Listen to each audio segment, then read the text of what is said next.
Welcome to Court Explainer, where we are dealing with a question about the criminal law, the penal law. Many of Kenyans, many of foreigners, especially foreigners, don't know the law of this country. The foreigners in this country, now we have brought you the Penal Code. Kenyans in the diaspora, the law has changed. So when you come to this country, you should know where the law is. People who have been born have not read the law. Court Helicopter found out that Section 7 of the criminal procedure, what we call the Penal Code, says any ignorance of the law is no defense against the law. Today, we are looking at offenses in a judicial proceeding. This is a judicial proceeding. Judicial proceedings start from a tribunal, a judicial tribunal. Judicial proceedings can go to any form of tribunal, whether a tribunal set to remove a judge, a cooperative tribunal, a rent tribunal, or any of those tribunals. 3, in courts. These are small claims courts. These are Kadhi's courts. These are magistrates' court. It can be in the High Court, it can be in the Court of Appeal, and it can be in the Supreme Court. What are the offenses that can be committed inside a court? Have you ever known that you can come in court and you are arrested and charged and convicted that you committed a crime in court? Why? You come into court, you want to hear the story about your mother, a trial on your mother, then you are arrested and charged. Your father is in court of a traffic offense. He's again arrested of another offense committed in court. Wakili Danstan Omari dissecting section 112 of the Penal Code. That is 121, sorry. Offenses relating to judicial proceedings. 1. Any person, I'll go slow and read by them. Any person who within the court where proceedings are being taken or within the presence of the same shows disrespect in speech or manner to or with reference to such proceedings or any person before whom such proceedings is being taken, had or taken or commits an offense in court. Let me explain. If you are in a court of law, within the court or within the whole court, if you have been to court, there is a court compound. You start showing disrespect to the magistrate or the judge or outside. Very many of you remember during the Gen Z demonstrations, activists were coming to court and starting shouting, making noise, and the court ordered them to be arrested. They committed this offense. Failure to observe respect to 1, the magistrate and the general court premises.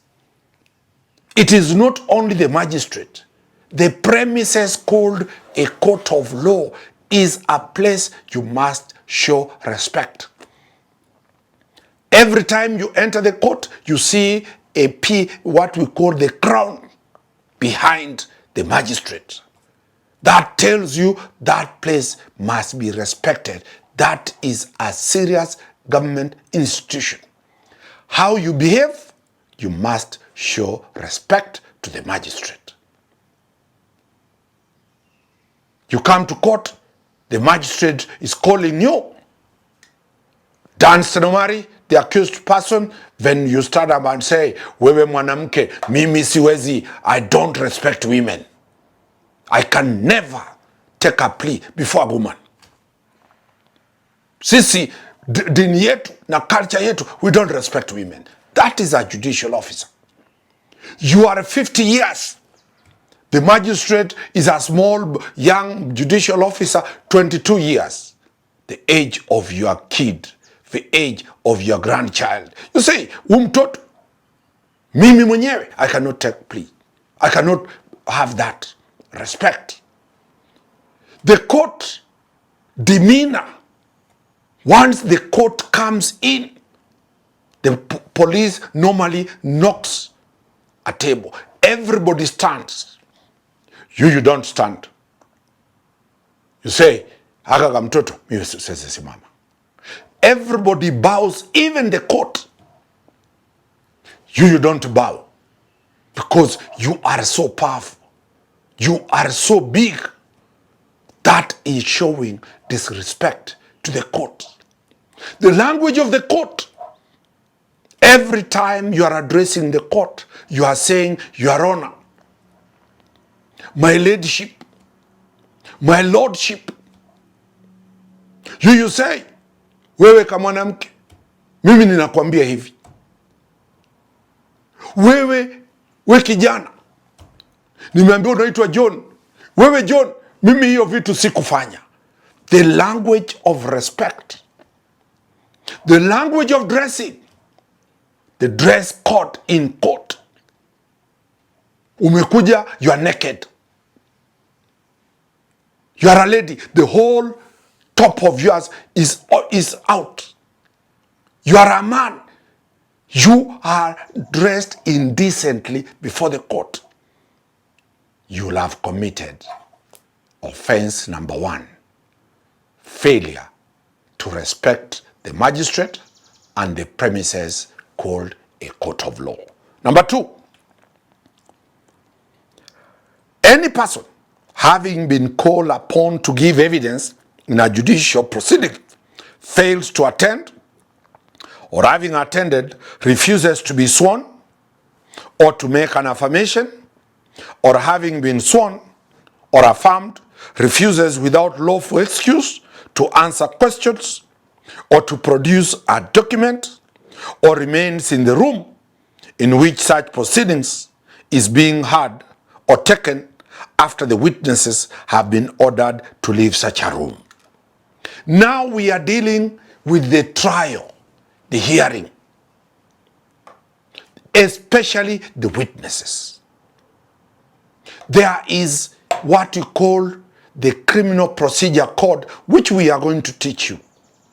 There is a requirement for you to do, one, as an accused person. If you are an accused person, you are summoned to come to court. You must come to court. If you don't come to court, a warrant of arrest will be issued. 2, if you don't come to court because you are sick, it is your duty through your advocate or your family member to come to bring that information to court, to bring the document to court that you are unwell. 3rd, if you have traveled out of the country, you must have permission from that court to travel out of the country. Those are conditions for an accused person. For the witnesses, it is your duty, if you have been bonded, to come to court the date you have been bonded and the time that you have been bonded. You cannot refuse to come.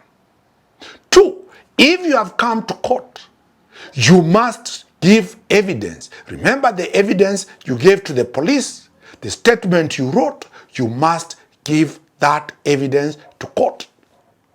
3, you must respond to the questions that you will be asked by the accused person or their defense. If you refuse, the magistrate can order you to answer. If you refuse, or if you lie, you can be declared as a hostile witness, and you can be tried and be arrested and be charged for being a hostile witness. So, you must be in court. Next, all witnesses, whenever the case is proceeding, they are supposed to be kept outside. If you are giving evidence, you will be told, step outside until you are called to come in. Some witnesses step out and run away. You'll be arrested. Some witnesses refuse to leave the court and they stay there. You'll be arrested. So when you are in court, you must comply. All the witnesses are brought to court by the investigating officer, the police, or the EACC. Once they're in court, they become the witnesses of the prosecutor. It is the prosecutor that gives the evidence, but the court is the one that supervises how the witnesses behave. So if you are a witness, if you are an accused person, you might be arrested for committing an offense in court, and you can be jailed in court. C, any person who causes an obstruction or disturbance in the court of a judicial proceeding. If you obstruct a trial to proceed, you come in, you start pulling witnesses out that don't testify. You are my daughter, I'm your father, you can't give evidence. Let's live here. And that daughter is 30 years. That is obstructing the cause of justice.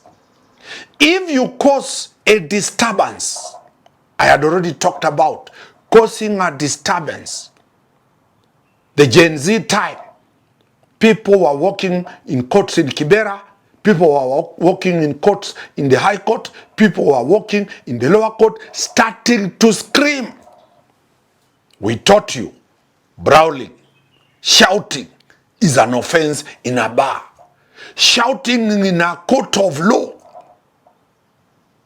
is a serious crime.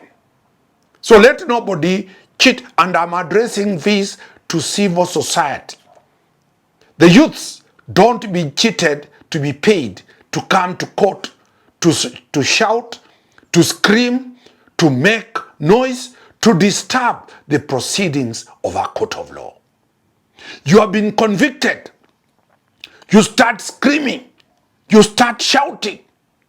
You see somebody, the accused person, you are a victim. The person who is alleged to have killed your relative. Then you start screaming. You start shouting. I know you know how to sing. And you can sing very well. And you can make money. But you are not allowed to come to court to sing. But you can sing outside the court. Outside the court. That is why I'm saying, if it is Milimani, outside the road. If it is in Bungoma, you can sing outside the court. But you cannot be allowed to come to sing, to carry placards, to demonstrate, and picket inside a court of law.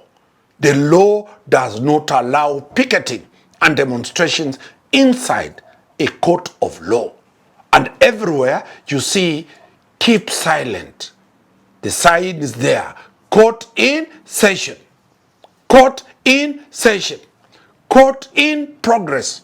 That is because Section 121 provides for how court premises are supposed to be handled. Today, you know, if the civil society wants you to demonstrate, they pay you, you demonstrate outside there.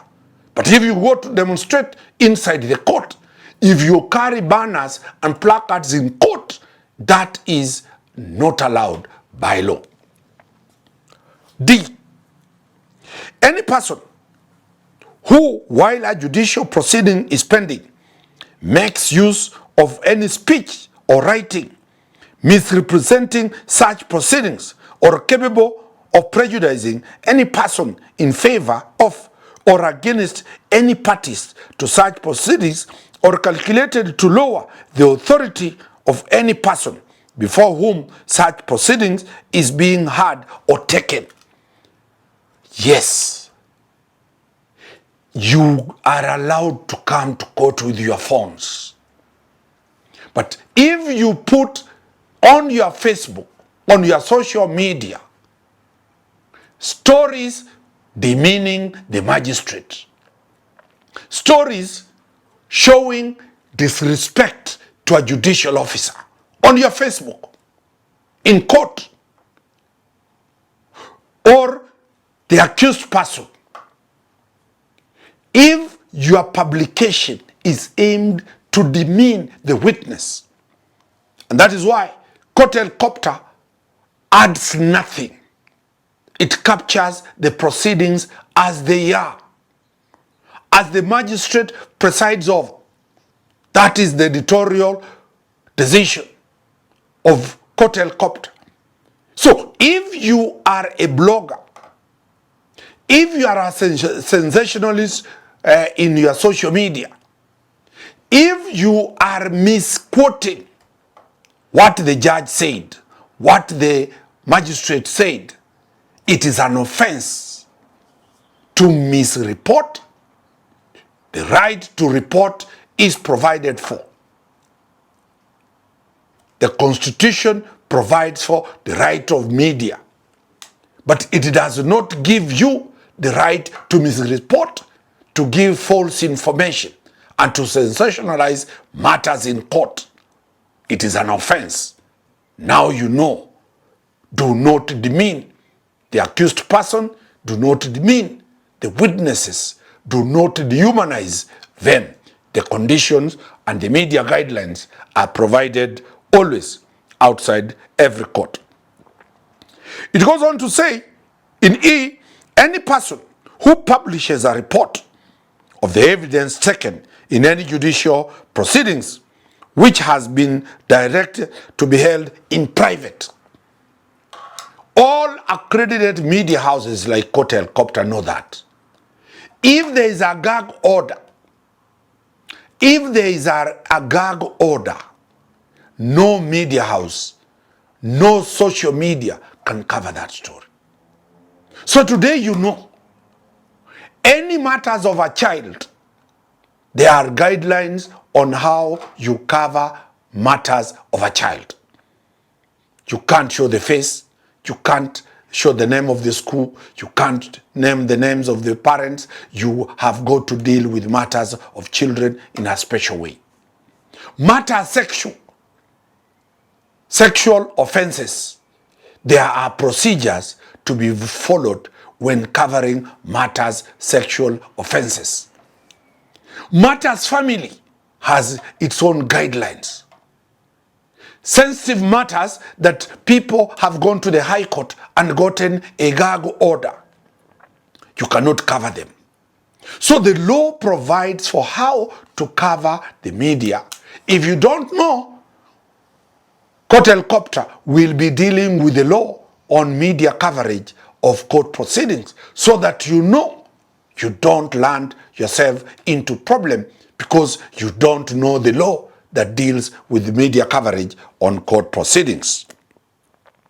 Then we have in F, any person who attempts wrongfully to interfere with or influence a witness in a judicial proceedings, either before or after he has given evidence in connection with such evidence. If you interfere with a witness before they have given evidence, or you look after them after they have given evidence, either to beat them because they gave evidence wrongly, either to harass them, to intimidate them before or after, or to influence them positively or negatively before they give the evidence or after the evidence, is you have committed an offense.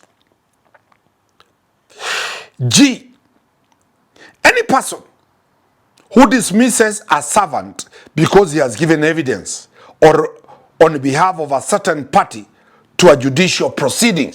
This is very important. This is very important. Anybody who is an employer, your employees have come to court and given evidence either against you or against another party, then you sack them. Are you employed in industrial area and your employer tells you you cannot give evidence? It is an illegality. A house girl is employed by husband and wife. The husband beats the wife in the presence of a house girl. The house girl comes to court and testified what she saw. Then the husband sacks that house girl. Do you know that is an offense? So you cannot be punished because you have come to give evidence. The law protects any witness who comes to testify. Originally, civil servants used to be punished if they took government to court. That is no longer applicable. If from 2007, when the Kenyans enacted the Employment Act, we shall be dealing with the Employment Act 2007. That time, you could never take your employer to court. Only trade unions were allowed to take employers to court. Today, employees of Danstan Omari will take Danstan Omari and associates to court, and still they will be retained in their job. So employees, don't be scared that you cannot sue your employer. The law protects you to sue under the Employment Act. 2, the law in section 121 protects you to give evidence in a criminal trial.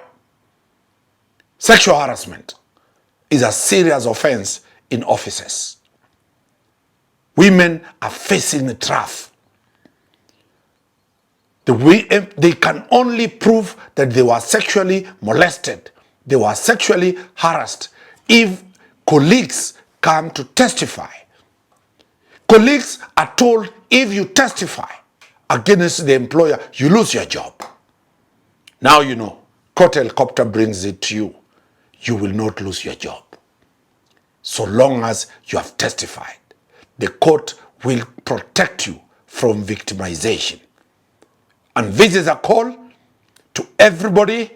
If you have evidence of hit and run, we have seen so many Kenyans killed on the road, and there is nobody who saw. Cyrus Jirongo, my client, died. People have either been scared to come and testify. It is upon you to come to court and give evidence. You are protected as a witness. Nobody is going to sack you if he is your employer under section 121. In section 121H, it talks about if the court makes an order giving somebody the land, then you go back and say, I don't respect that court order. Disobedience of any court order. Any disobedience of any court order, you are likely to be arrested for contempt. If the court order says, do this, you have got to do it. If the court order says, appear in court, there are summons for you to appear in court, you must appear in court, because any disobedience of any court order is a serious offense that is packed. Any person who commits any other act of intentional disrespect to any judicial proceedings or to any person before whom such proceedings is being heard or taken is guilty of an offense and is liable to imprisonment for 3 years. If you commit any of these offenses that we have said before the court, within the premises of the court, or outside the court, if you disrespect the court, your punishment is 3 years. Therefore, any form of disregard to a court order, it can be dealt summarily by that magistrate, or it will be taken to the High Court for what is called contempt of court order proceedings. What is the contempt of court order proceedings? The court order proceedings are if you disrespect any judgment of the court, if you disrespect any directions of the court, if you disrespect any judgment of the court. Because people think the directions and the judgments of the court are mere papers. If you are found guilty, you can be jailed to a maximum of 6 months in any contempt of court proceedings, or to a fine not exceeding Kenya shillings 200,000, or both. That is the contempt proceedings. 2, how do you deal with contempt if you have misbehaved with the court? You make an apology to court. You come to court and make an apology. What is called, you purge the contempt. You say, I'm sorry, I didn't do this, or I did it without knowing, but now that I've known, I've corrected.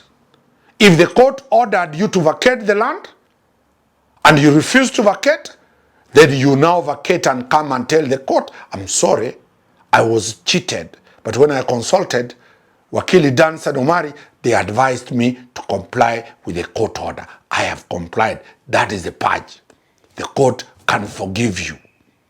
If you have failed to come to court and the court has issued a warrant of arrest, you must come to court either before the next mentioned day, early, to make an application to lift that warrant, explain where you are and why you came late to court.